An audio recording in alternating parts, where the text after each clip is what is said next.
कल जो है चोल वंश लिखा रहे थे, है नहीं?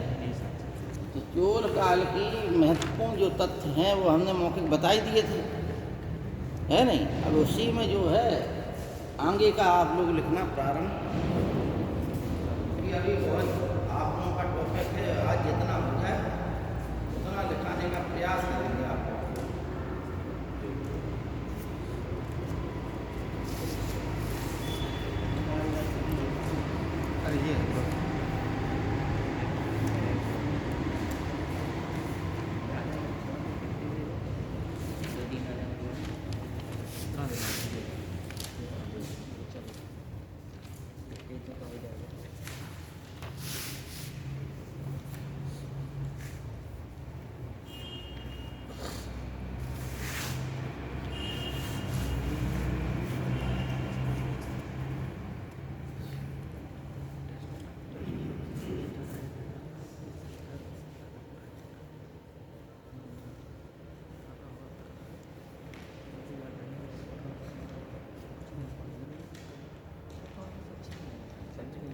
कहाँ तक लिखा दिया था? राज राज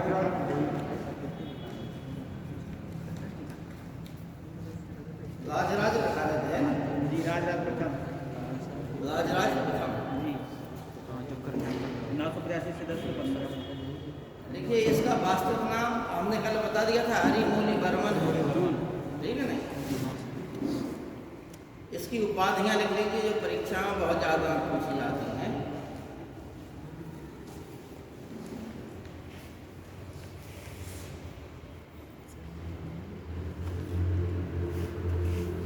लिखिए केरलनाथ, केरलनाथ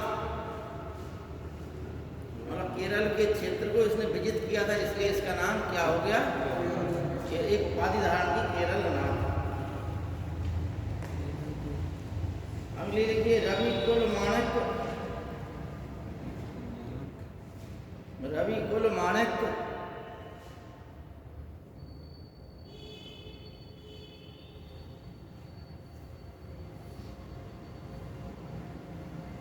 रवि कुल माणिक्य लिख लिया। इसके पश्चात लिखिए आप चोल मार्तंड, चोल मार्तंड,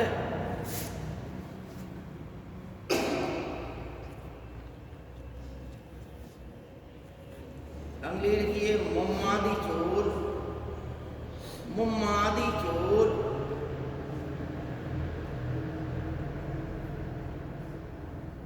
मुम्मादी चोल, अगले लिखिए चोलेंद्र सिंह, चोलेंद्र सिंह,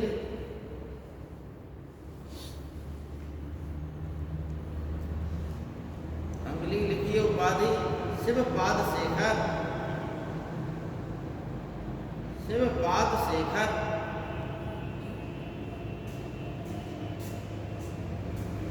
सिंहलांतक, सिंहलांतक,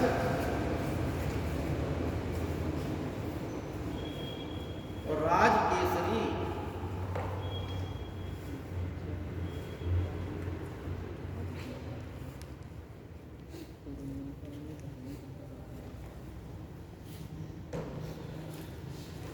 इसमें से आप जो अंडरलाइन कुछ उपाधियां कर लें, जैसे शिवपाद शेखर उपाधि बहुत ज़्यादा पूछी जाती है परीक्षाओं में।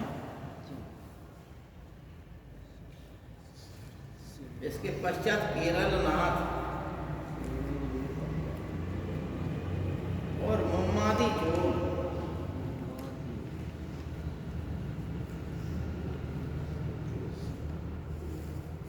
ये उपाधियां पूछी जाती हैं।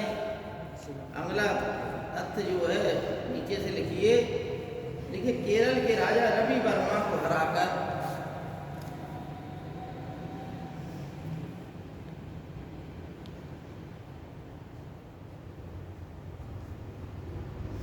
केरल के राजा रवि वर्मा को हराकर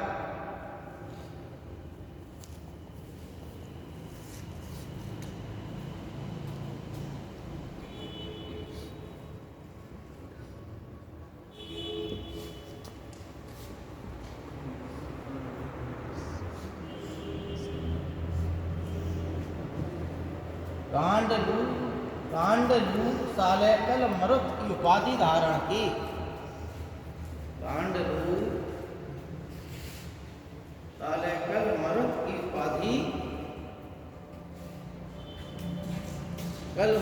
उपाधि धारण की। इसमें सा ये वाला ना हो तो ये वाला सा है, ठीक है ना। सालेकल मरुत की उपाधि, कांडलू सालेकल मरुत की उपाधि धारण की।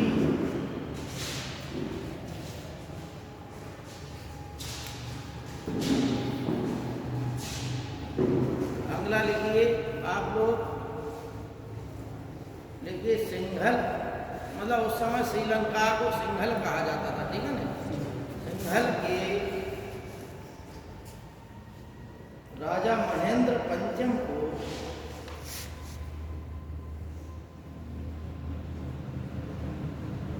सिंघल के राजा महेंद्र पंचम को हराया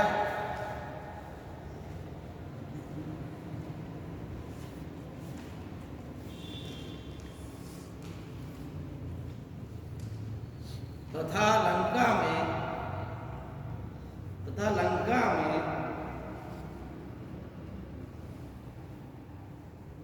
अनुराधापुरम के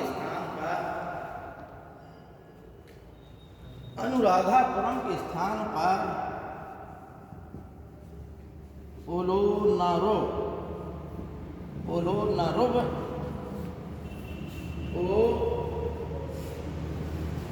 अपनी राजधानी बनाया। पोलोनारोव को रू है, ठीक है ना। पोलोनारोव को अपनी राजधानी बनाया तथा इसका नाम बदलकर जननाथ मंगलम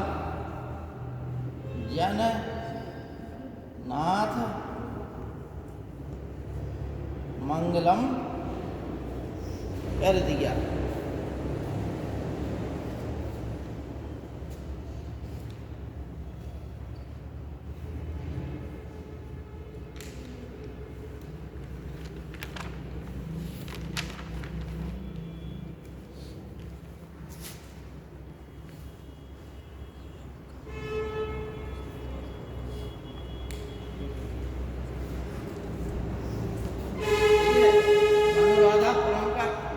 क्या नाम रख दिया?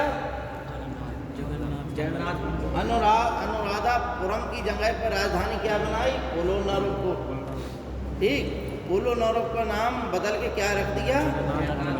जननाथ मंगलम, ठीक है ना। देखिए इसने लक्षद्वीप को दिशा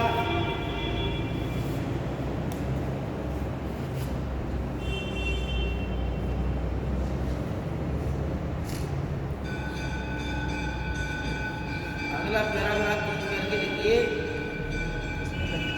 समस्त भूमि की नाप कराई। समस्त भूमि की नाप कराई।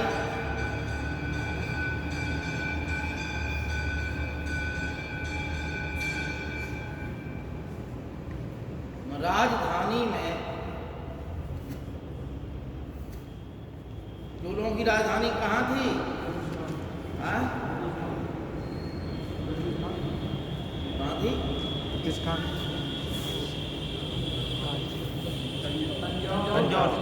हाँ अब सही बोले।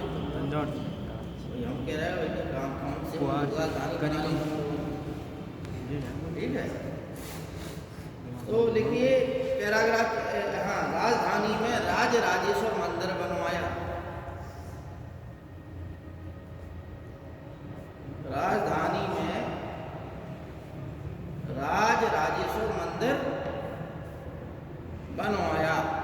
ये बहुत ज़्यादा आता है परीक्षा में। राजराजेश्वर मंदिर का निर्माता कौन था? राजराज प्रथम, ठीक है। अच्छा राजा था ये। तीन ही राजा अच्छे हुए इस वंश में, मतलब शक्तिशाली थे। राजराज प्रथम, राजेंद्र प्रथम, कुलोत्तुंग प्रथम, ठीक है। तीन राजा अच्छे शक्तिशाली थे।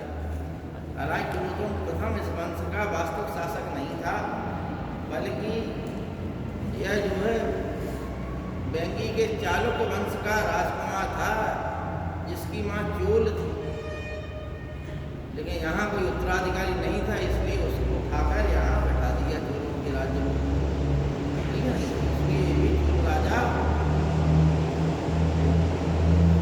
लिखिए श्री विजय के शैलेंद्र शासक, श्री विजय के शैलेंद्र शासक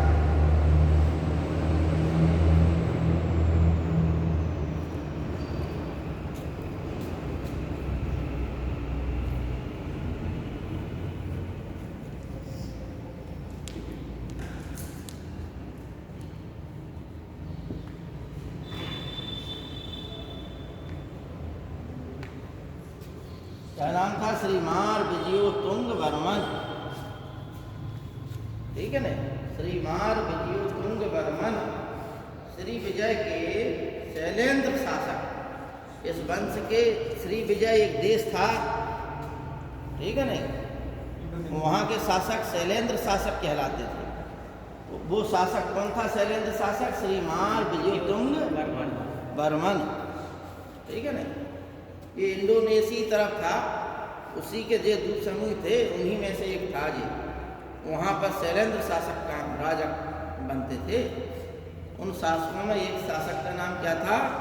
श्रीमार विजयोतुंग वर्मन। वो नागपट्टम में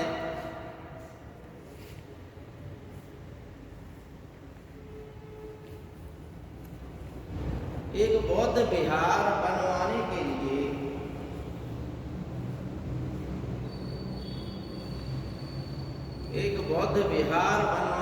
लिए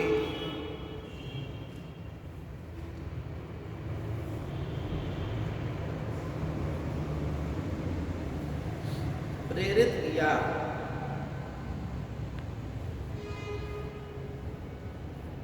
अब हेडिंग डालिए आपको, राजेंद्र प्रथम 1016 से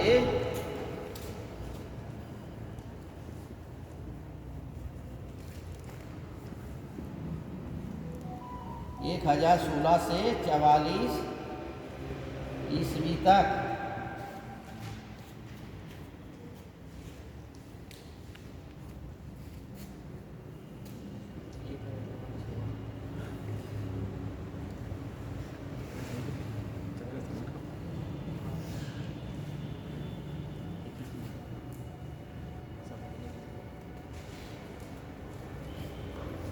देखिए, इसने राजराज ने जो कार्य आगे बढ़ाया, उस कार्य को पूर्णाहुति किसने दी? राजेंद्र। जैसे श्रीलंका के कुछ भाग को जीता इसने राजराज प्रथम ने, तो श्रीलंका को पूरा जीतने का काम किसने किया? राजेंद्र। ठीक है ना।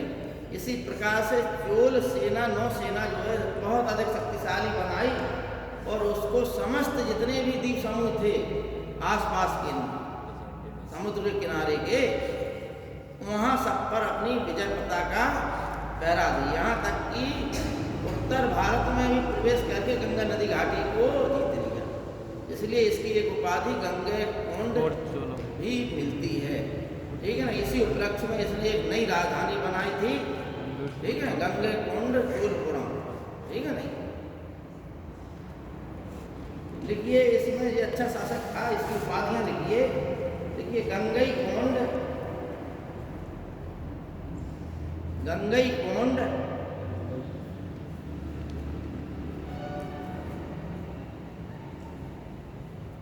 मुदिकोंड,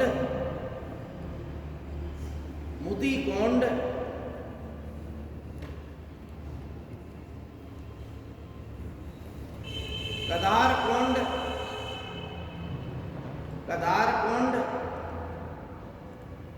गंगैकोंड, मुदिकोंड, कदारकोंड और पंडित चोल। इस पंडित चोल को जो है ये ज़्यादा पूछी जाती है। पंडित चोल को भी अंडरलाइन कर दे, हालांकि चारों ही महत्वपूर्ण है, कोई भी पूछ ली जाती है। ठीक है नहीं। गंगैकोंड भी पूछ ली जाती है, मुदिकोंड भी, कदारकोंड भी, चारों ही जो है अंडरलाइन कर लीजिए। है तो बहुत सी उपाधियां इसकी, लेकिन ये जो है 4 महत्वपूर्ण है।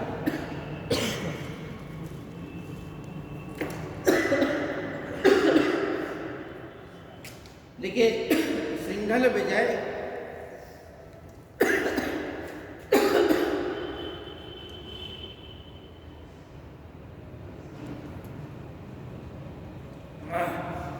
सिंघल विजय का कार्य पूर्ण किया।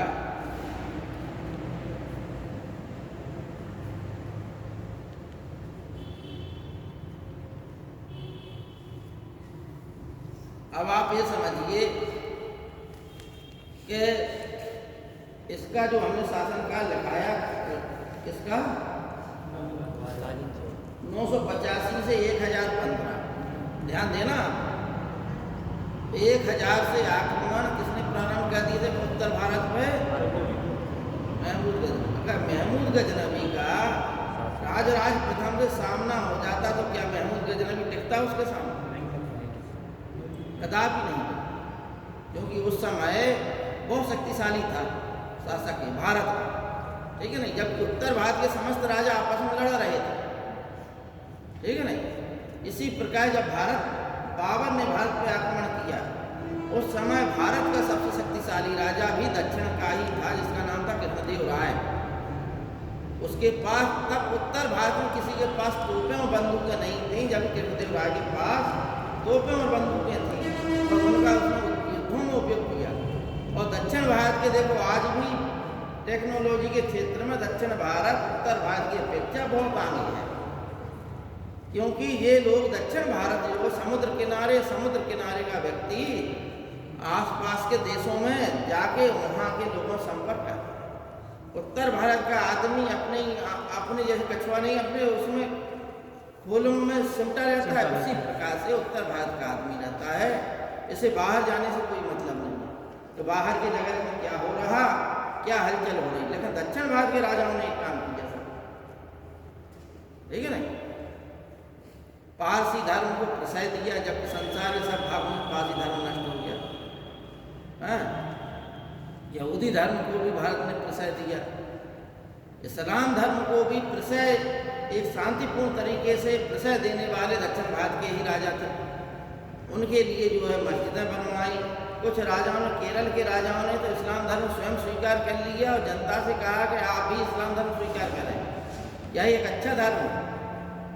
तो शांति, क्योंकि व्यापारिक दृष्टि से ये लोग संपर्क में थे, तो दक्षिण भारत हमेशा से ही संपर्क में था। यहाँ तक कि जब रोमन साम्राज्य अपने बहुत ज़्यादा उत्कर्ष में था, रोमन सम्राट का एक महान शासक था जिसका नाम था ऑगस्टस, जिसके नाम पर अगस्त महीना पड़ा, ठीक है नहीं। तो इंग्लिश का जुलाई महीना है वो जूलियस सीजर के नाम पर है, और ऑगस्टस किसके नाम पर है? अगस्त महीना सम्राट, महान सम्राट ऑगस्टस के नाम पर है, ठीक। तो वह भी चेर राज्य में एक मुदीरस बंदरगाह था। उस बंदरगाह पर उसने अपनी 2 सैन्य टुकड़ियां रखी थी, काय के लिए? व्यापार की सुरक्षा के लिए। तो उसके व्यापारियों को कोई क्षति ना पहुंचाए और उसके व्यापारिक माल को कोई लूट ना ले, कोई राजा आक्रमण ना कर दे, इसलिए उसने वहाँ बंदरगाह पर अपनी 2 टुकड़ियां रखी। और सुनिए, अगस्टस ने खाली पश्चिमी पे नहीं रखी, क्योंकि चेर पश्चिम में था और चोल पूरब में थे। तो पूरब में भी उन्होंने चोलों के में पांडवों के बंदरगाहों पर भी अपनी अपनी टुकड़ियाँ रखी, ठीक है नहीं। वहाँ पर इन चीज़ों का आयात निर्यात होता था।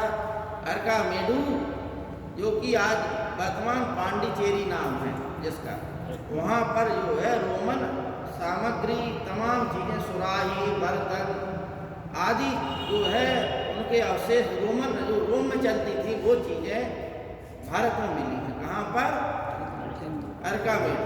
जैसे पोर्टुगा भी पेरिप्लस ऑफ ओरिथ्रियन सी का लेखक था, जो एक ग्रीक था, उसने एक नाम नहीं लिखा अपनी पुस्तक का, अपना नाम नहीं लिखा, पुस्तक का नाम है द एरिथ्रियन ऑफ सी, ठीक है नहीं। उसमें उसने इसका नाम क्या रखा? गुहा, ठीक है नहीं। तो ये किसके शासन काल में था? चोलों के शासन काल में। कब? संगम काल में। तो हम संगम काल के पश्चात, क्योंकि ईसा पूर्व और ईस्वी के आसपास का काल था ये, उसके पश्चात के काल को अब यहाँ से ये करीब 850 से इन्होंने उत्कर्ष किया चोलों ने। इसके बाद जो है चोलों संगम काल में 3 वंश थे, और दक्षिण भारत का सबसे प्राचीन राजवंश कौन है? दक्षिण भारत का सबसे प्राचीन राजवंश चेर राजवंश, सबसे प्राचीन। और संगम जो हुआ है वो किन राजाओं के आश्रय में हुआ? संगम साहित्य का सृजन पांड्य राजाओं के संरक्षण में हुआ। ये जो है संगम साहित्य का संगम काल से अनेक चीज़ें आती हैं, समय मिलेगा तो वो आपको हम लिखा देंगे, ठीक है नहीं।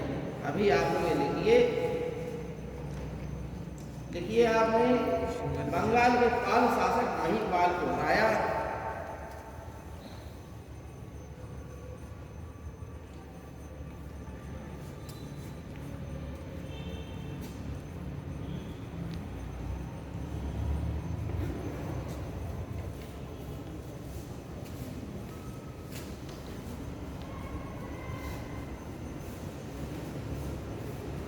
अगला पैराग्राफ चेंज करके लिखिए कि गंगा घाटी में सफलता प्राप्त कर, गंगा घाटी में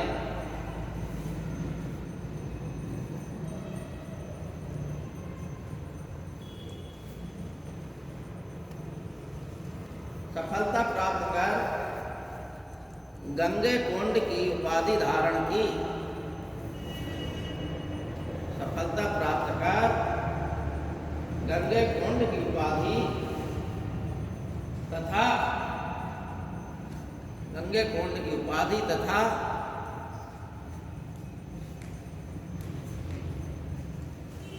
गंगे कुंड चोलपुरम, गंगे कुंड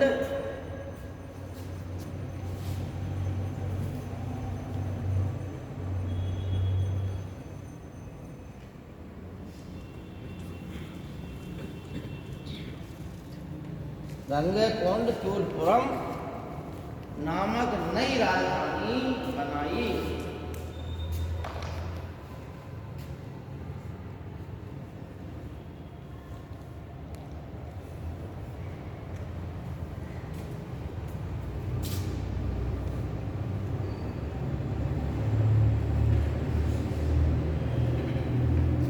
दो बार चीन में इसने दूतमंडल भेजा, 1016 में, 1033। तो लिखिए 2 बार इसने चीन में दूतमंडल भेजा, और सन लिख दीजिए 1016 और 1033। 2 बार चीन में दूतमंडल भेजा,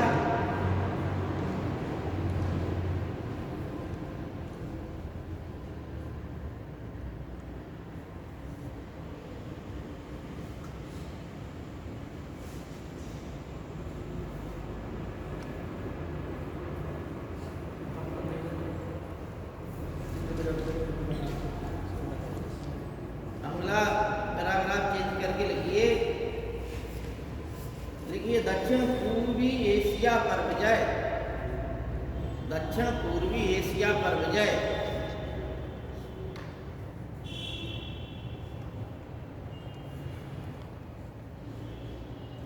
दक्षिण पूर्वी एशिया पर विजय।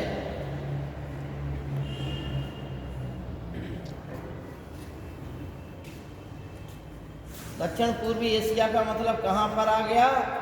वही जो इंडोनेशिया द्वीप समूह, ठीक है नहीं। करीब 2000 द्वीप समूह थे, उन्हीं द्वीप समूहों पर इसने विजय प्राप्त की, जो कहाँ थे? दक्षिण पूर्व एशिया में। देखिए श्री विजय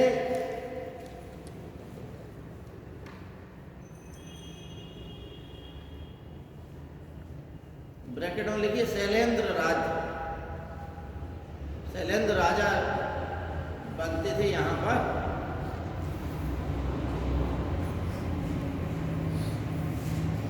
देखिए उसने, इसके पिता ने क्या किया था कि वहाँ के जो श्री विजय के राजा को, जो शैलेंद्र वंशी राजा थे, जैसे भगवान राम का क्या है, अयोध्या राज्य था, ठीक है नहीं, और सूर्यकुल था, सूर्यवंशी राजा कहलाते थे। इसी प्रकार से जैसे श्री विजय और शैलेंद्र वंशी राजा, ठीक है नहीं।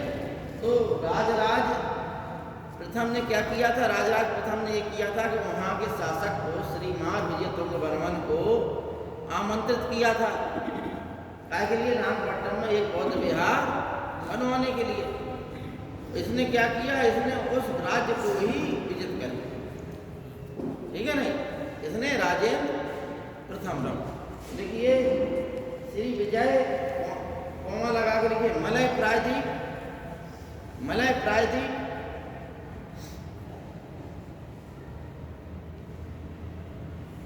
मलय का मतलब उस समय आज का मलेशिया, ठीक है नहीं, मलय प्रायद्वीप, जावा, सुमात्रा, जावा लिखिए, जावा, फिर सुमात्रा,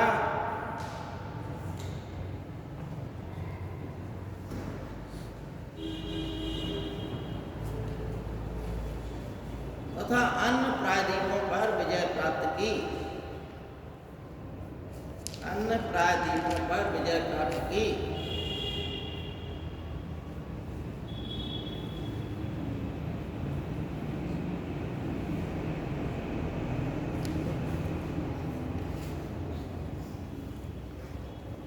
पैराग्राफ चेंज करके लिखिए, देखिए शैलेंद्र शासक,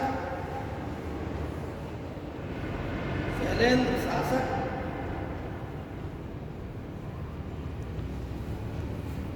संग्राम विजयोतुंग वर्मन को पराजित किया, संग्राम विजयोतुंग वर्मन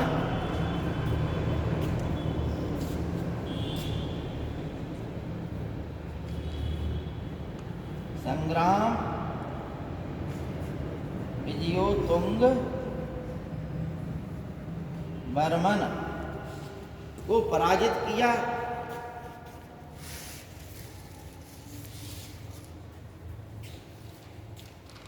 इस बात की सूचना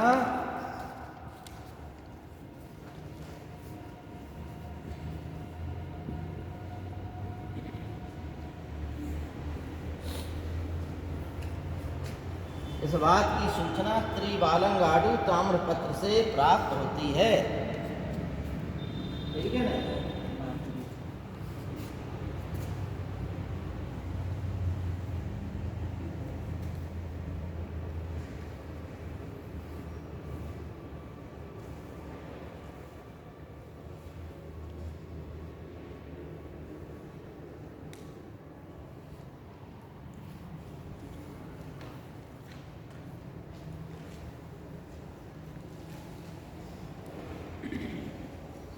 पैराग्राफ चेंज करके लिखिए, लिखिए राजेंद्र प्रथम ने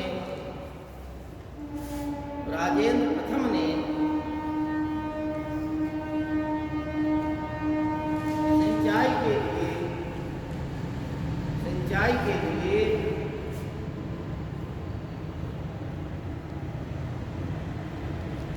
16 मील लंबा, सिंचाई के लिए 16 मील लंबा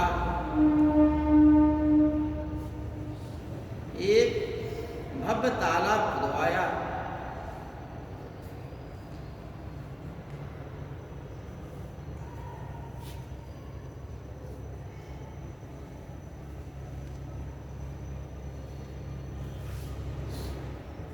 अब हेडिंग डालिए आप, राजाधिराज, राजाधिराज।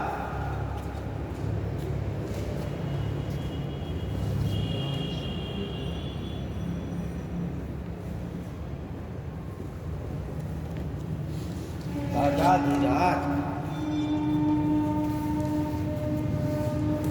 1044 से 1052।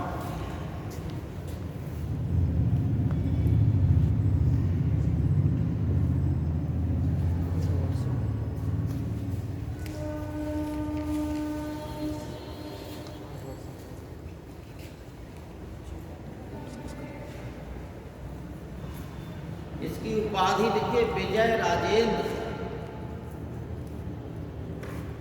विजय राजेंद्र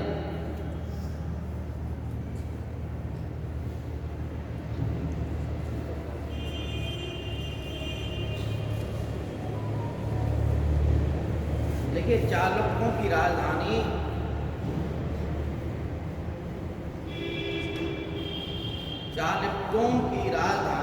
कल्याणी को जीता। चालुक्यों की राजधानी कल्याणी को जीता तथा निशानी के लिए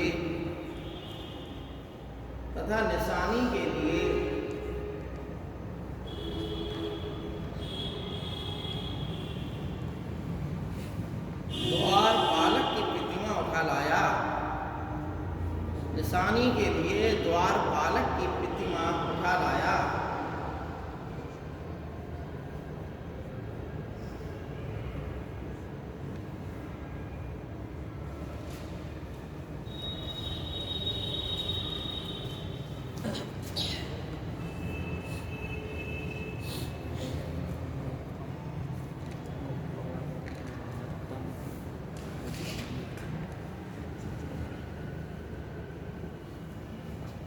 एक देखिए, आपको लिखा था हमने तक्कोलम का युद्ध, ठीक है नहीं, तक्कोलम का युद्ध, और एक ये कौन सा युद्ध आ गया, कुप्पम का युद्ध। ये दो युद्ध बड़े महत्वपूर्ण हैं, परीक्षा में पूछ लिए जाते, ठीक है नहीं।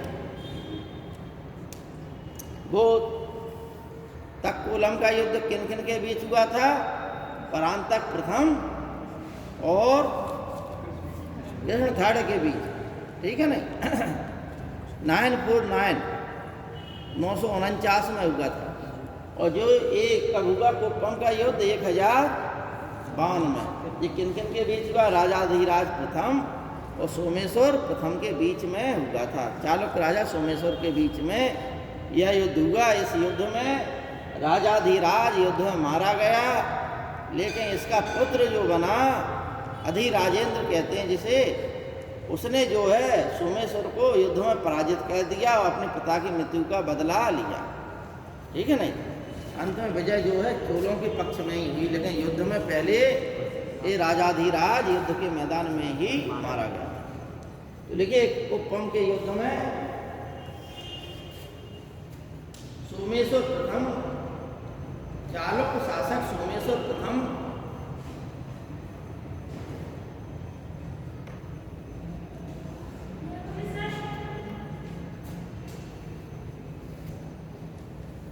चालुक्य शासक सोमेश्वर प्रथम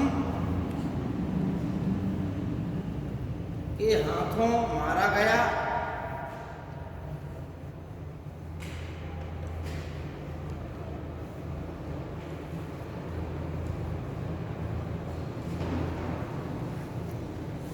अब आप लोग हेडिंग डालिए, राजेंद्र सेकेंड, जो राजाधिराज का पुत्र था, क्या नाम था उसका, राजेंद्र सेकेंड, ठीक है।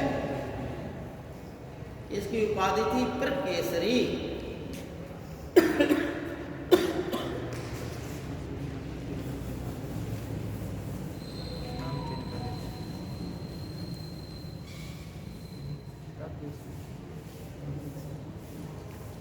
प्रकेसरी, राजेंद्र सेकंड की उपाधि क्या थी, प्रकेसरी। लिखिए, इसने चालुक्य शासक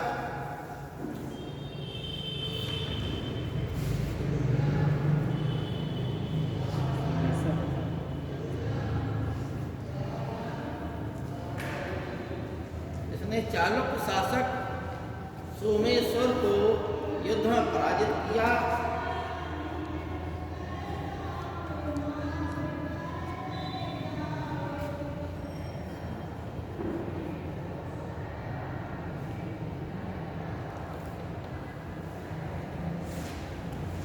तथा युद्ध मैदान में ही अपना राज्याभिषेक करवाया। तथा युद्ध मैदान में ही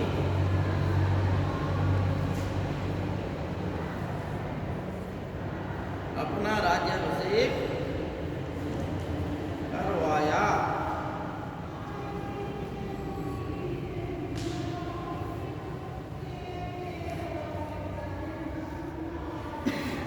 अब लिखिए वीर राजेंद्र।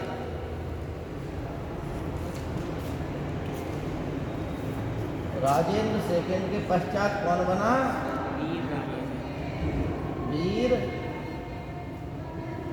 राजेंद्र। इसकी उपाधि क्या थी? राज केसरी। तो क्या किया इसने? यह अत्याचारी था तो जनता ने इसे मार डाला।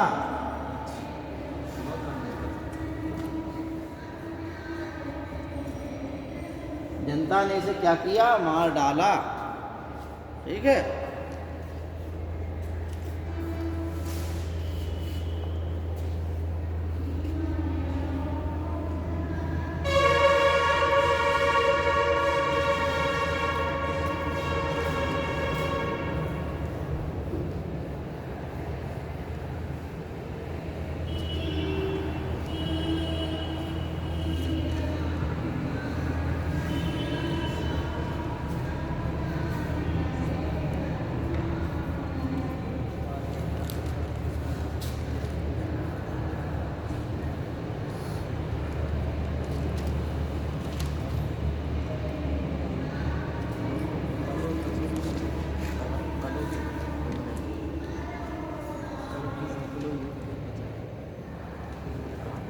अब कौन शासक बना? कुलोत्तुंग प्रथम।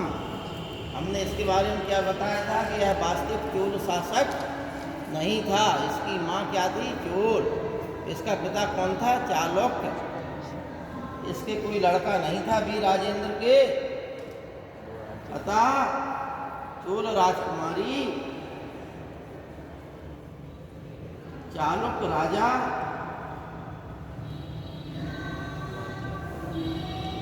इन दोनों का मिश्रण था। किसमें? कुलोत्तुंग प्रथम में। यह एक अच्छा शासक था और करीब बहुत लंबे समय तक इसने शासन किया। कितना? 50 वर्ष के आसपास शासन किया। ठीक है ना। इसके संबंध में लिखिए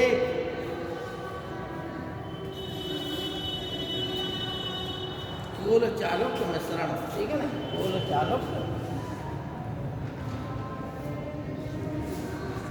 मिश्रण था। और आप लोगों ने बताया कि चोलों के, क्योंकि चालुकों की 3 शाखाएं थीं, वातापी के चालुक, कल्याणी के चालुक और व्यंगी के चालुक।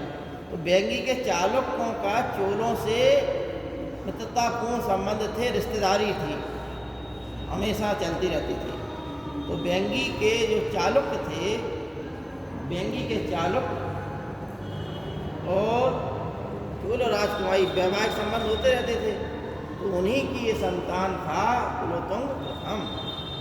इसके बारे में लिखिए। देखिए इसने 2 बार भूमि की नाप कराई।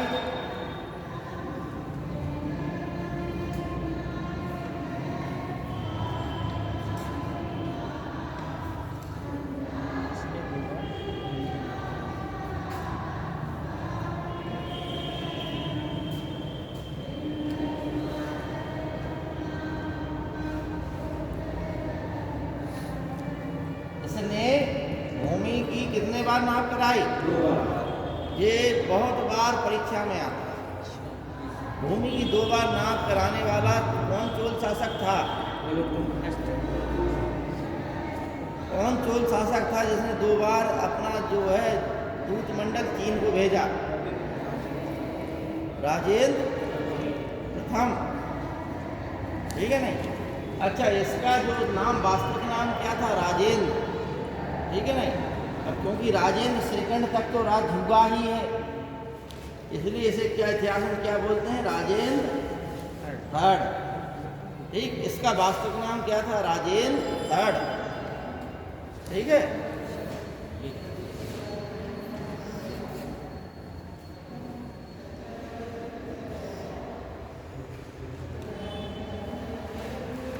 देखिए 1077 ईस्वी में 1077 77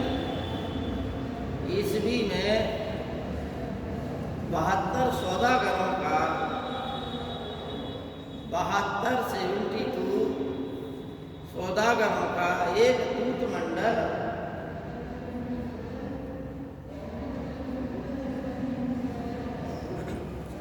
चीन भेजा।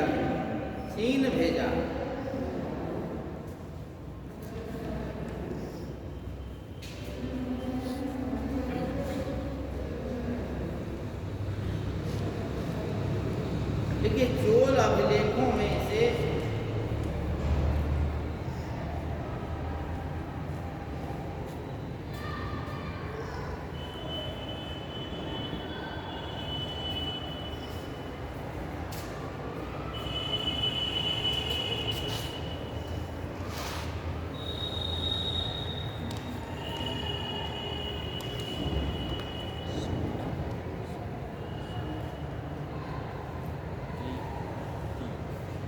सुंगम तविर्त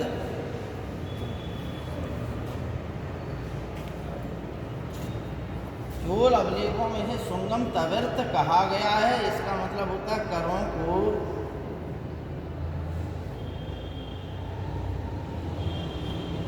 हटाने वाला। यह जो है बहुत बार आता है परीक्षाओं में कि सुंगम तविर्त किसकी उपाधि थी। तो सुंगम तविर्त पुरुतुंग प्रथम की उपाधि थी, जिसका मतलब होता है करों को हटाने वाला।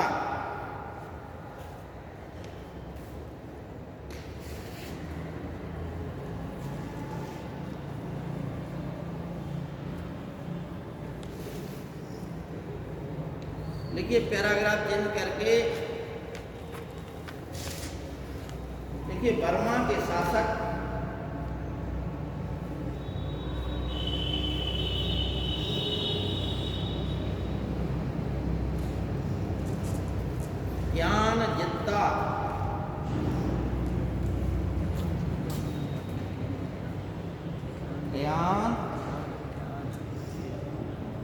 जित्ता बर्मा के शासक ज्ञान जित्ता से स्वर्ण पत्तियों पर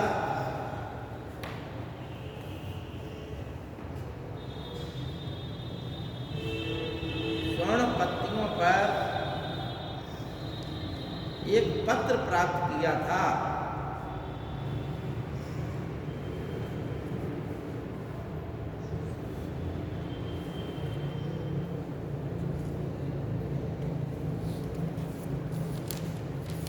इसके पश्चात कौन आया?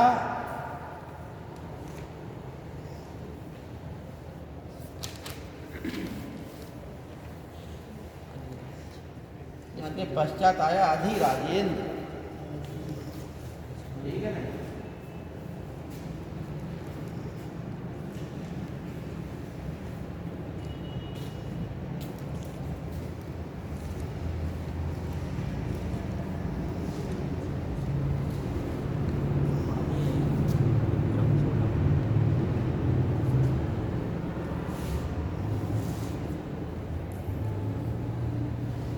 समुद्र है का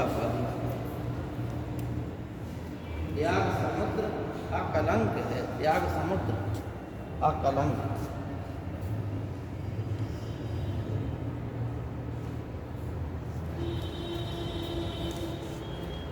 ये परीक्षा में सबसे ज्यादा आता है।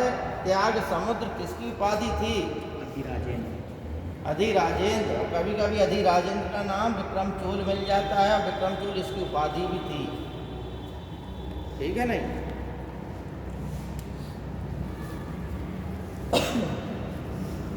समझ में आ गई बात? अधिराजेंद्र विक्रम चोल की उपाधि थी और कभी कभी अधिराजेंद्र नाम ना आकर खाली विक्रम चोल ऑप्शन में लिखा होगा। ठीक। और पूछ लेंगे कि त्याग समुद्र किसकी उपाधि थी, तो अगर अधिराजेंद्र ऑप्शन में नहीं है और विक्रम चोल है तो विक्रम चोल को आप ऑप्शन लगा दीजिए। ठीक है। और एक उपाधि इसकी अकलंक भी थी। ठीक है ना?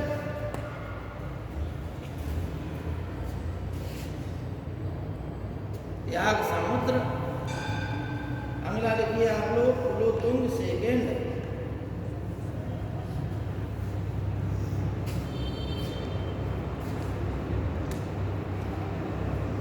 कुलोतुंग सेकेंड।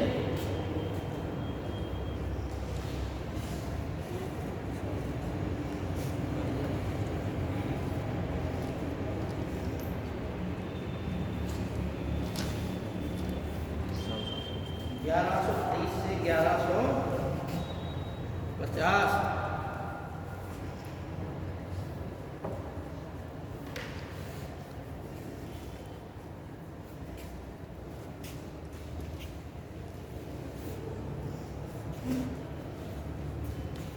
लिखिए, इसने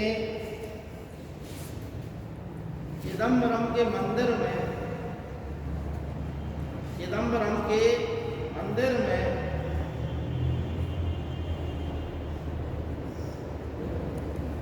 चिदम्बरम के मंदिर से, लिखिए है नहीं, चिदम्बरम के मंदिर से गोविंद राज की प्रतिमा को हटवा कर, चिदम्बरम के मंदिर से गोविंद राज मतलब विष्णु भगवान की, ठीक है नहीं, है गोविंद राज विष्णु भगवान या कृष्ण भगवान को कहते हैं, ये दोनों ही नाम होंगे। प्रतिमा को हटवाकर समुद्र में डुबा दिया था।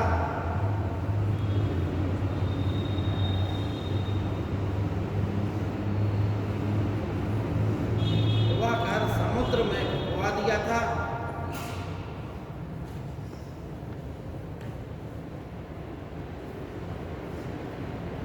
इस बात से नाराज होकर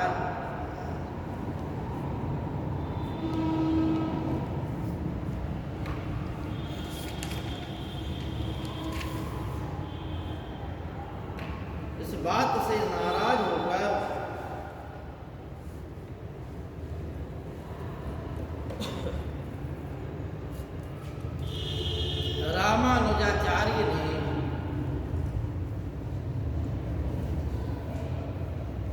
चोल राज्य छोड़ दिया।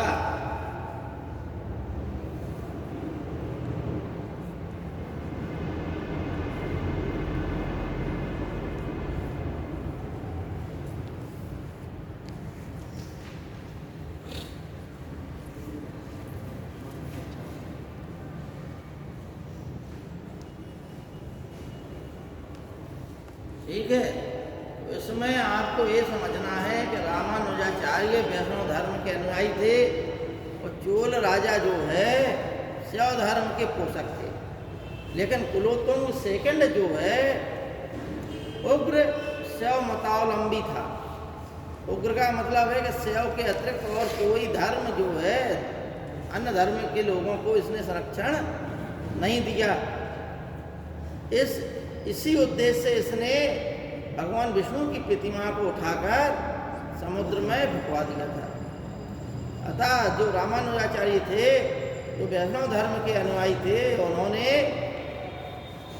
क्या है कि चोल राज्य को इसी बात से नाराज होकर चोल साम्राज्य को छोड़ दिया। ठीक है नहीं, क्योंकि रामानुजाचार्य शंकराचार्य जी के पश्चात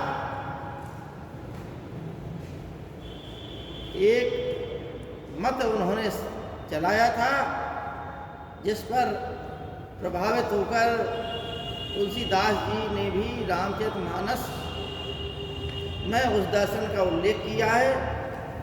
क्योंकि हम लोग निर्गुण ब्रह्म की उपासना नहीं कर सकते और शंकराचार्य जी ने निर्गुण ब्रह्म की ज़्यादा व्याख्या की। ठीक है नहीं, और क्योंकि शंकराचार्य जी के दर्शन को समझने के लिए उस उच्च कोटि की विद्वता चाहिए जो हम लोगों में है नहीं। इसलिए हम लोग तो सरल मार्ग वाले जीव जंतु हैं, तो सरल मार्ग के लिए ये जरूर है कि जो सामने प्रतीत हो उसी की हम पूजा करने लगे। तो सामने जो प्रतीत होता है वो क्या होता है? मूर्ति। ठीक है नहीं, अतः ये जो है रामानुजाचार्य सगुण ब्रह्म के उपासक थे। सगुण का मतलब जो मूर्ति में ईश्वर है उसकी पूजा करने वाले थे। उन्होंने ईश्वर के 5 रूप बता दिए थे, उसमें से एक रूप जो है अचावतार भी कहा जाता है। ठीक है ना। अब इसमें लिखिए आपको कुलोतुंग थर्ड, कुलोतुंग सेकेंड के पश्चात एक महत्वपूर्ण, हालांकि छोटे मोटे राजा बनते रहे लेकिन जो महत्वपूर्ण थे, सिविल सर्विसेज की परीक्षा में आते हैं, जो तथ्य बनते हैं वो कुलोत्तुंग थाड़ का ये तथ्य बनता है कि इसके समय में कवि कंबन ने कुलोत्तुंग थाड़ के समय में, देखिए इसके समय में कवि कंबन ने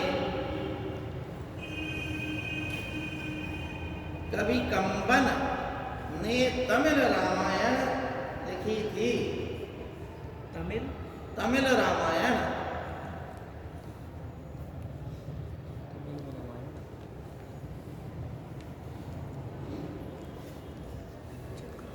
अब हेडिंग डालिए आप लोग, तो देखिए कुलोत्तुंग प्रथम एक अच्छा शासक था, सुंगम तवित चोल चालुक्य का मिश्रण 1077 में 72 सौदागरों का एक दूत मंडल चीन भेजा, ठीक है नहीं। इसने इसके शासनकाल में कार्य हुए। कुलोत्तुंग सेकंड के शासनकाल में क्या हुआ कि इसने गोविंद राज की प्रतिमा को समुद्र में फेंकवा दिया। इससे नाराज होकर वो रामानुजाचार्य ने चोल साम्राज्य छोड़ दिया। और कुलोत्तुंग थर्ड के शासनकाल में तमिल रामायण लिखी गई। हालांकि समस्त चोल शासक जो है शैव धर्म के अनुयायी थे ज़्यादातर, लेकिन अन्य धर्मों को भी उन्होंने प्रश्रय दिया, बौद्धों को भी दिया, जैनों को भी दिया। लेकिन एक तो जो है जैसे कौन कुलोत्तुंग सेकंड जो है कट्टर था, तो आपको एक चीज़ ध्यान देना है किस कुलोत्तुंग के शासनकाल में कौन सी घटना घटी। नहीं, फर्स्ट सेकंड थर्ड, अच्छा ज़्यादातर क्या है, या तो कुलोत्तुंग नाम 3 आ रहे हैं या फिर राजेंद्र नाम आ रहे हैं चोलों में, ठीक है ना। तो आपको इस चीज़ का ध्यान देना चाहिए। कुलोत्तुंग थर्ड का वास्तविक नाम क्या था, राजेंद्र। तो राजेंद्र थर्ड नाम इसका था, लेकिन राजा के रूप में एक कुलोत्तुंग फर्स्ट के नाम से जाना जाता है। लेकिन एक शासक जो है अंतिम शासक हुआ जिसका नाम था राजेंद्र थर्ड। राजेंद्र नाम था, राजेंद्र ही के नाम से गद्दी पर बैठा, जिसे इतिहास में राजेंद्र थर्ड के नाम से जाना जाता है। और यह जो है अंतिम चोल शासक था। कौन, राजेंद्र थर्ड। राजेंद्र थर्ड तो कुलोत्तुंग फर्स्ट को कहते हैं ना। अरे कहते तो हैं, तो इसका ये वास्तविक नाम था, लेकिन राजा के रूप में थोड़ा के राजेंद्र थर्ड के नाम से प्रसिद्ध हुआ। तो राजा के रूप में जो प्रसिद्ध हुआ वो राजेंद्र थर्ड था। समझ आ गई। अगर प्रश्न पूछा जाए कि राजेंद्र थर्ड जो है किस शासक का बचपन का नाम था, तो कुलोत्तुंग थर्ड फर्स्ट का था, ठीक है ना। लेकिन अगर ये पूछा जाए कि अंतिम चोल शासक कौन था, तो राजेंद्र थर्ड था। अब वो राजेंद्र थर्ड, ये राजेंद्र थर्ड, कुलोत्तुंग फर्स्ट थोड़ा है। समझ आ गई बात। लिखिए राजेंद्र थर्ड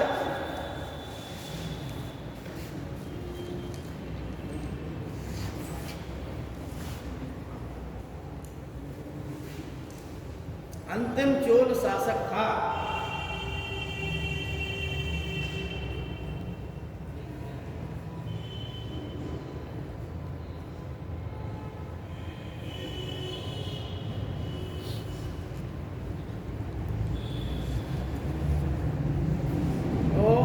जो पांड्य शासक था कुलशेखर, इस समय उसने जो है समस्त चोल मंडल को जीतकर और चोल मंडल का शासक बन बैठा। तो लिखिए चोल वंश का अंत पांडवों ने किया,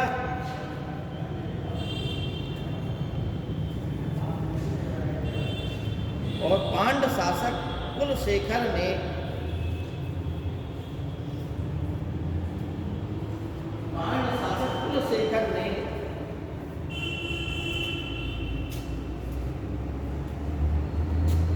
समस्त चोल मंडल को जीतकर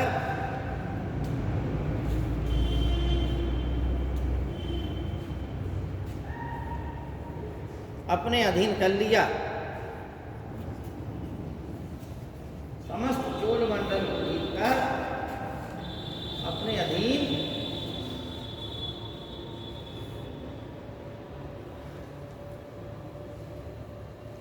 अब कुछ जो है महत्वपूर्ण तथ्य है इनके शासनकाल से, वो आप लोग लिखिए। हमने क्या बताया, ये राजनीतिक बता दिया आपको, ठीक है ना, राजा के शासन काल में कौन सी घटनाएं घटी ये था। लेकिन इसके अतिरिक्त भी चोलों से अन्य प्रश्न आते हैं, तो वो आप लोग लिख लीजिए, अन्य विशेष तथ्य, चोलों से संबंधित अन्य विशेष तथ्य।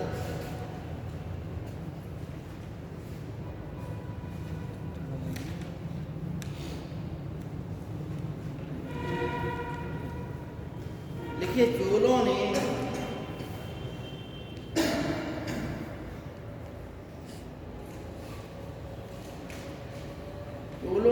पल्लवों से सत्ता छीनी थी।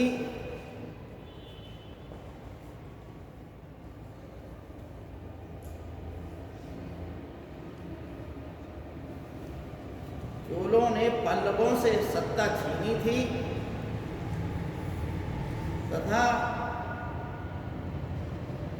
चोलों की सत्ता का अंत पांड्यों ने किया।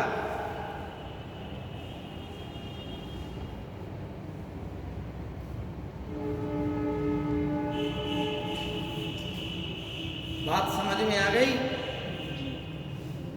पल्लव जो राजा थे, उन राजाओं के शासन काल में ही इन्होंने अपना उत्कर्ष किया, और पल्लवों की शक्ति जब क्षीण हुई तो उनकी शक्ति का अंत करके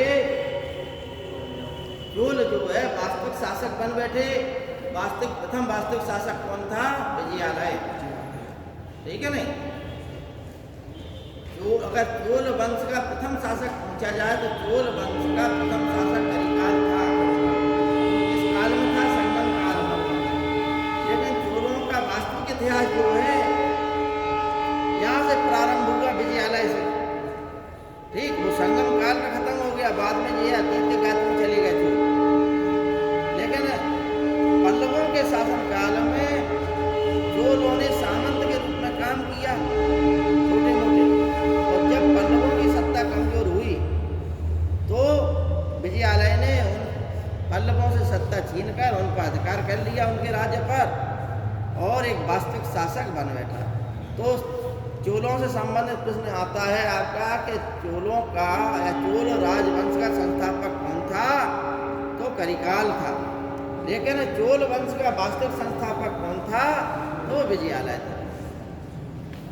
जैसे जैन धर्म से संबंधित भी आता है इसी प्रकार का, कि जैन धर्म का संस्थापक कौन था, या जैन धर्म का प्रथम आदि प्रवर्तक कौन था, तो ये तो क्लियर हो जाता प्रथम आदि प्रवर्तक। लेकिन जब ये आती है जैन धर्म का संस्थापक कौन था, तो जैन धर्म का संस्थापक आदिनाथ या ऋषभदेव थे। लेकिन अगर जैन धर्म का वास्तविक संस्थापक की बात आती है तो वो महावीर स्वामी थे। ठीक है ना?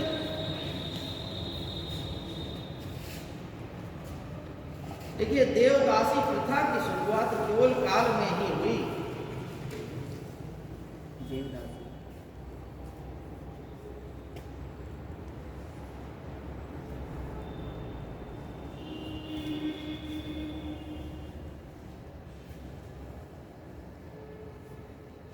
देवदासी प्रथा की शुरुआत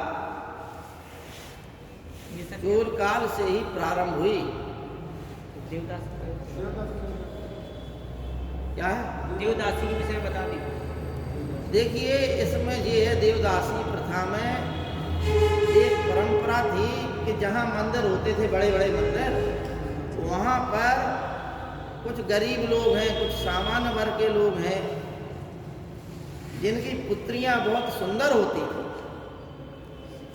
वो अपनी पुत्रियों को, मंदिर को, देवता को समर्पित कर देते। वह पुत्री जो है, वह लड़की भगवान के समक्ष जो है नृत्य गान करती थी। इसलिए उसे भगवान की दासी यानी देवताओं की दासी कहा गया। ठीक है नहीं?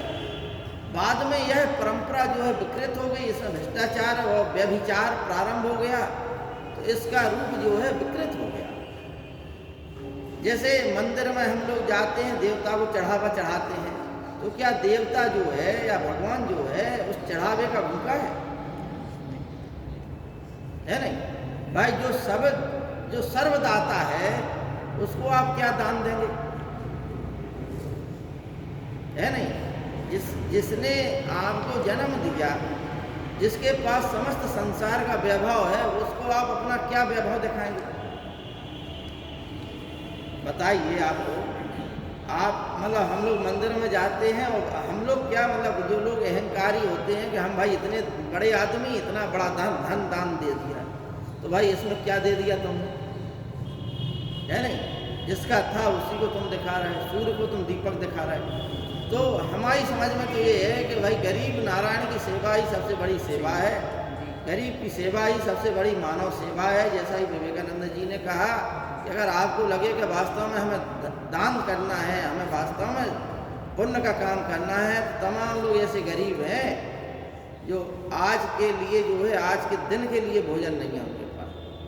अगर सेवा करना है वास्तविक सेवा तो वह के लिए मंदिर से बड़ी सेवा वो सेवा है, ठीक है नहीं? और ये जो है लगता है पुण्य, ठीक है नहीं?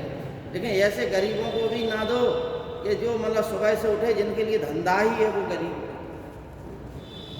आप अभी दान दे रहे, बस स्टैंड पे तमाम लोग हैं किसी बांधा में कि सुबह से 5 ही बजे से उठ जाते, ठीक है नहीं? और रात को शाम के समय जाते हम दारू पी के लेट जाते हैं। अब आपको दुख होगा कि हाय राम, हम तो ये पैसा दे गए थे ना, ये दारू पी के आनंद मना रहे है नहीं? ये स्थिति भी बड़ी खराब है दान पुण्य धर्म की। तो सुपात्र को दें। जैसे मान लो कि यहीं बुढ़िया बैठी रहती है पुल के नीचे, उसके पास खाने पीने की कोई व्यवस्था नहीं, ठीक है नहीं? ऐसे लोग हैं सुपात्र। जैसे आपको बनता है कि 5 रुपए 2 रुपए 4 रुपए इच्छा हो आपकी, अगर है आपके पास, ऐसे लोग, ठीक है नहीं? वो सही दान है। तो ये क्या है, विकृतियाँ थी ये समाज।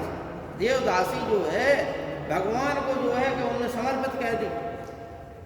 और ये भी देखा जाता था कि कुरूप टाइप की लड़की ना हो, सिर्फ जो है सुंदर लड़की। अब देवता के समक्ष जो है उसे नित्य गान करना है, लेकिन बाद में वो पुजारियों के अधीन हो गई, ठीक है? और पुजारी जो है व्यभिचार और भ्रष्टाचार में लिप्त हो गए। राजाओं ने मंदिरों को दान दिया, वो मंदिर का दान पुजारी का दान हो गया। हमारे गांव में 1000 बीघा है और 4 महंत मारे गए उसी चक्कर में, ठीक है नहीं? 1000 बीघा के चक्कर में 4 महंतों का मर्डर हो गया और दिन दहाड़े भैया खूब बुराई बिना बंदूकें चल रही और महंत घबराए और बिल्कुल भागे भागे फिर रहे। अब आज की स्थिति ये है कि 25-30 साल से महंत गांव में आते ही नहीं है मर्डर के चक्कर में। वहीं जाओ खेती ले लो तो मिल गई। ये क्या है, अगर मंदिर में भूमि ना होती तो आज ये स्थिति ना, ठीक है नहीं? तो देवदासी प्रथा आप लोग समझ गए, ठीक है नहीं? देवदासी प्रथा जो है अंत में विकृत व्यवस्था का रूपांतरण हो गई। लेकिन देवदासी प्रथा को उज्जैन सुज्जैन यानी दक्षिण भारत से प्रारंभ हुई थी चोलों के काल में और फिर समस्त भारत में फैल गई थी। उज्जैन के महाकालेश्वर मंदिर में भी ये चलती थी, अन्य बड़े बड़े मंदिरों में ये प्रारंभ हो गई थी, ठीक है नहीं? आगे लगिए।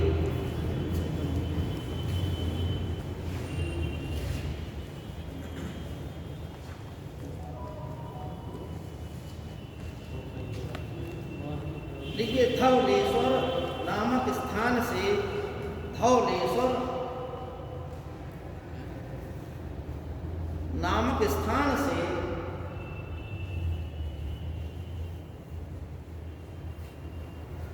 चोलों के स्वर्ण सिक्कों का एक ढेर मिला है। धवलेश्वर नामक स्थान से चोलों के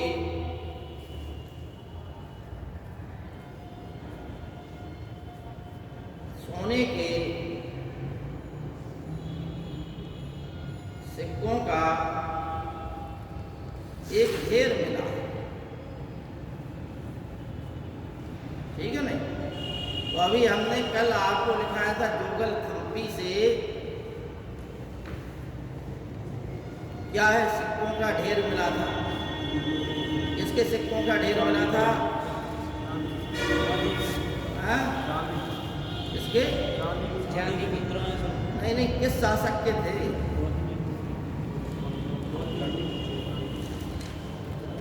तो शक शासक नहपान के थे, वो जिसको गौतमीपुत्र सातकर्णी ने पराजित करके अपने सिक्कों में परिवर्तित कर दिया। तो उन्हीं सिक्कों पर फिर उसने जो है अपनी मोहर लगवा दी। तो वो समझ में आता है कि नहपान के सिक्कों पर ही उसने रूपांतरित करा दिया, यानी उसकी विजय जो है नहपान पर विजय की सूचना भी थी। इसी प्रकार से गुप्तों का जो है सिक्कों का ढेर बयाना से मिला है, भरतपुर से, ठीक है ना, योद्धाओं का रोहतक से मिला है, हरियाणा से। ये आप लोगों को ध्यान देना है कि जो ये सिक्कों के भी, इस सिक्कों का अलग है शाखा, जिसे न्यूमिस्मेटिक्स कहते हैं। सिक्कों के अध्ययन की शाखा को हम क्या कहते हैं? न्यूमिस्मेटिक्स, ठीक है नहीं। इनसे भी तमाम प्रकार की इतिहास की जानकारियाँ मिलती हैं कि जैसे शकों पर विजय का, चंद्रगुप्त द्वितीय की शकों पर विजय का प्रतीक क्या था? उसका चांदी का सिक्का, ठीक है ना, जिस पर उसने व्याघ्रहंता या विक्रमांक देव की उपाधि धारण की थी। ये भी उसके जो है तमाम प्रकार की ऐतिहासिक जानकारियाँ सिक्कों से मिल जाती हैं। अगला लिखिए आप लोग, कुछ ग्राम सम्राटों द्वारा, कुछ ग्राम सम्राटों द्वारा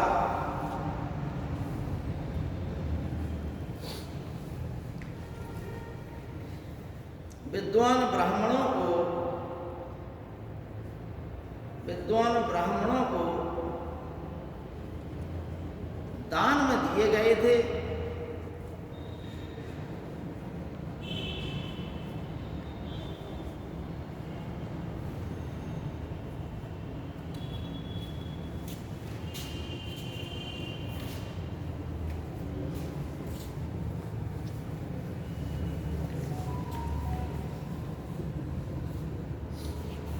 इन्हें जो है चतुर्वेदी मंगलम कहा जाता है।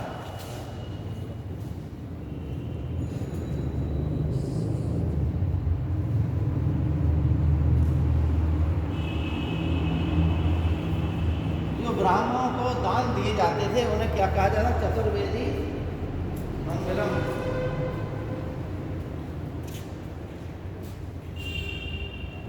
चतुर्वेदी, ठीक है नहीं, रा का उच्चारण ताकि बाद आ रहा है तो वापे आए, चतुर्वेदी मंगलम, ठीक है। तो वे ग्राम या वे गांव जो ब्राह्मणों को दान में दिए जाते थे उन्हें क्या कहा जाता था?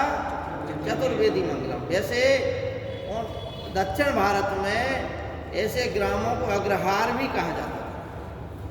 आपको एक सामान्य जानकारी के लिए बता दें, जो ब्राह्मणों को दान में दिए जाते थे उन्हें अग्रहार भी कहा जाता था। लेकिन चोल काल में उन्हें क्या कहा जाता? चतुर्वेदी मंगलम। अगला लिखिए,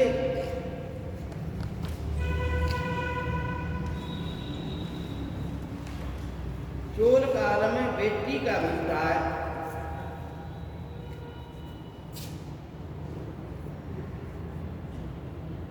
ये शब्द है बेटी।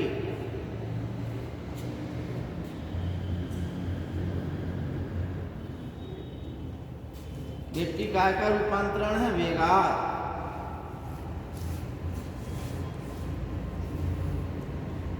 चोल काल में वेगार का ही शब्द, वेगार क्या किसमें हो गया? बेटी, यानी कि बिना परिश्रम के कार्य कराना, काय के लिए? सार्वजनिक निर्माण के कार्यों के लिए। तो बेटी का अभिप्राय सार्वजनिक कार्यों के लिए बेगार था, सार्वजनिक कार्यों के लिए बेगार था।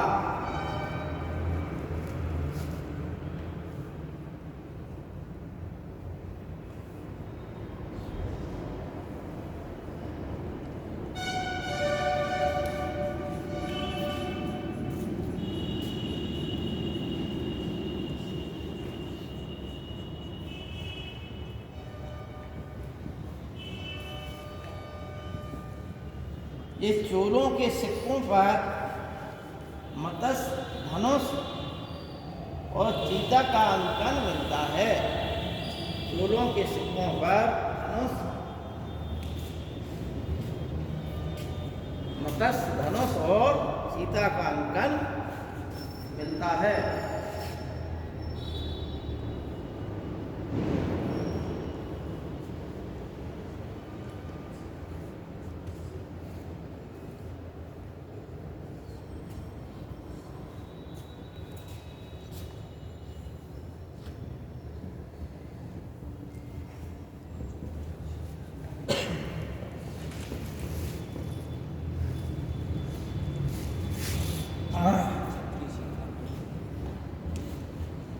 जिस प्रकार से वर्तमान समय में कोई जो है सैनिक विशिष्ट वीरता का प्रदर्शन करता है तो उसे जो है परमवीर चक्र दिया जाता है। फिर उसके नीचे की और कैटेगरियां हैं, अशोक चक्र है, महावीर चक्र है, कीर्ति चक्र है, ये छोटे छोटे और मेडल भी हैं। यानी जो सबसे बड़ी बहादुरी का काम करे उसके लिए क्या है, परमवीर चक्र। पहला परमवीर चक्र प्राप्त करने वाला व्यक्ति कौन था? वेरी गुड, कौन था? सोमनाथ शर्मा। अंतरिक्ष पर जाने वाला पहला व्यक्ति कौन था? राकेश शर्मा। वेरी गुड, ठीक है। तो उस समय चोलों के समय पे जो विशिष्ट वीरता प्रदर्शन कहते थे उनको क्षत्रिय शिखामणि की उपाधि दी जाती थी, वीरता का प्रतीक था, ठीक है नहीं। देखिए चोल काल में जो सैनिक, चोल काल में जो सैनिक युद्ध में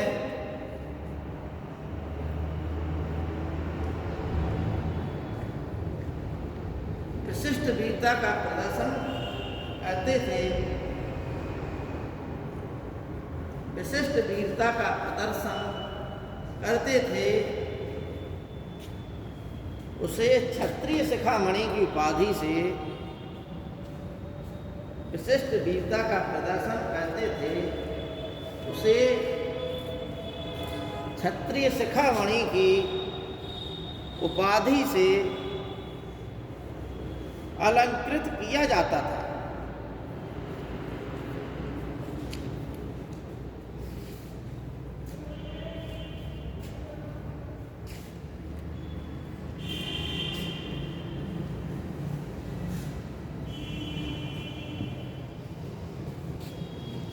बेली क्या है? बेली भूमि माप की इकाई थी, ठीक। भूमि माप की इकाई के लिए कौन सा शब्द आता है? वेली। लिखिए,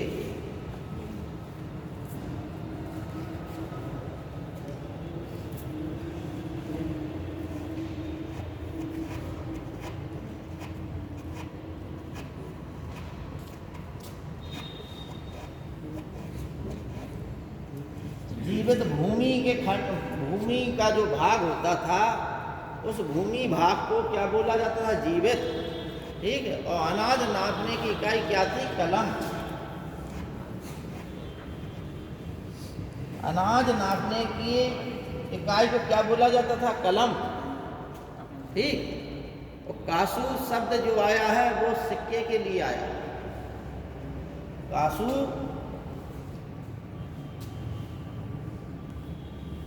सिक्के के लिए शब्द आया। जीवित भूमिखंड, ठीक है नहीं। कलम, अनाज मापने की इकाई, इतना आपका हो गया। बकाया जो है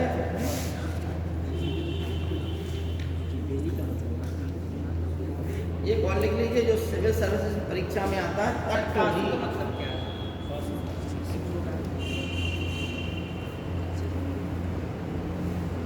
ये तटोली कर सुनारों से लगता था, तटोली सुनारों से।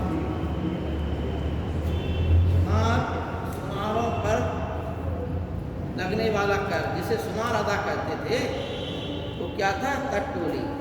ये आया है परीक्षा में कई बार।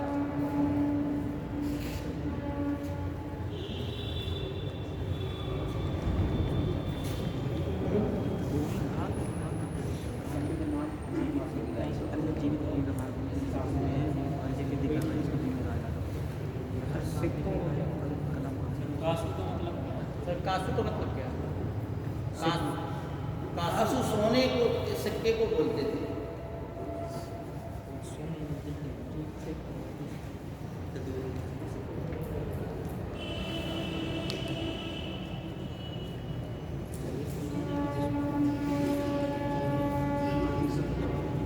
ये भूमि का खंड कहते हैं। आज बच्चों इतना ही रहने दें, कल आप लोगों की है मालूम है सभी को।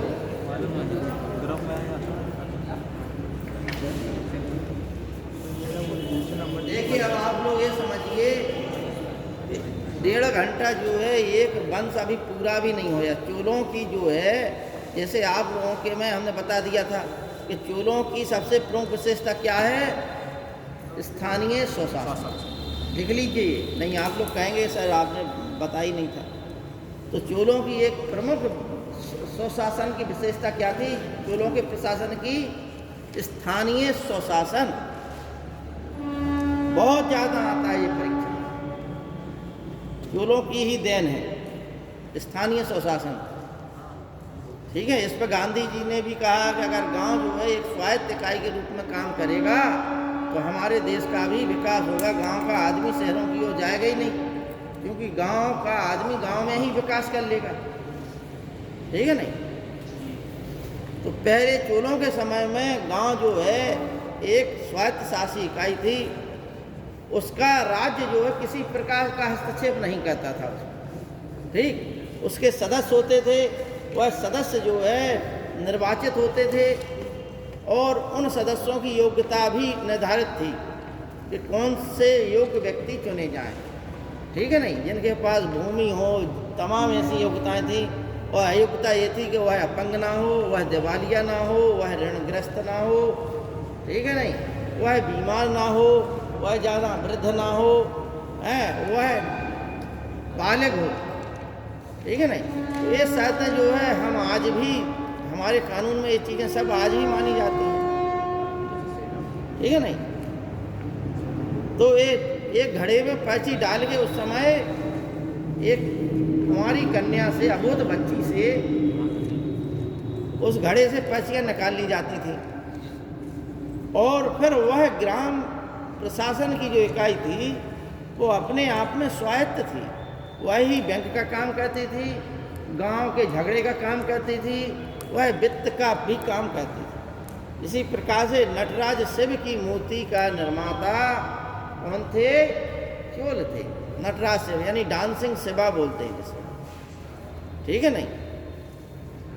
तमाम जगह अगर कहीं भी सांस्कृतिक कार्यक्रम है तो नटराज, चूँकि संगीत का आविष्कार सर्वप्रथम भगवान शिव से माना जाता है। ये सारे गामा पा का सर्वप्रथम उल्लेख सामवेद में हुआ है। और सभी संगीत जो है कहाँ से सृजित हुए? भगवान शंकर से। सभी विद्याओं का शुरुआती स्रोत किसे माना जाता है? भगवान शिव को। योग, सबसे बड़े योगी भगवान शिव माने गए हैं। योग की विद्या वहीं से प्रारंभ हुई। यानी मोहनजोदड़ो से भी जो योगासन में जो मुद्रा वो मिली है, मुद्रा जिसमें आकृति अंकित है, वो भगवान शिव की ही है। ठीक है नहीं? तो उन्हें योगी राज यानी योग की शिक्षा देने वाले प्रथम आदि प्रवर्तक भगवान शिव। इसके बाद पतंजलि हो गए। ठीक है नहीं? आदिवासियों के प्रथम देवता या अनारियों के प्रथम देवता या द्रविड़ों के प्रथम देवता भगवान शिव। जो हम लोग संगम काल पढ़ रहे हैं उसमें द्रविड़ जाति थी दक्षिण में, और द्रविड़ जातियों की ही जो द्रविड़ लोग भाषा बोलते थे वह बलूचिस्तान में भी भाषा बोली जाती है। बलूचिस्तान का एक कबीला है जो वही भाषा बोलता है जो यहाँ के लोग बोलते हैं। इससे प्रमाणित होता है कि जो लोग, ये लोग जो है कि जब आर्यों के आक्रमण हुए या आर्य लोगों ने अपनी संस्कृति का प्रचार प्रसार किया तो बहुत से लोग, ये लोग भागकर या तो नष्ट हो गए या मर गए या उन्हीं में घुल मिल गए।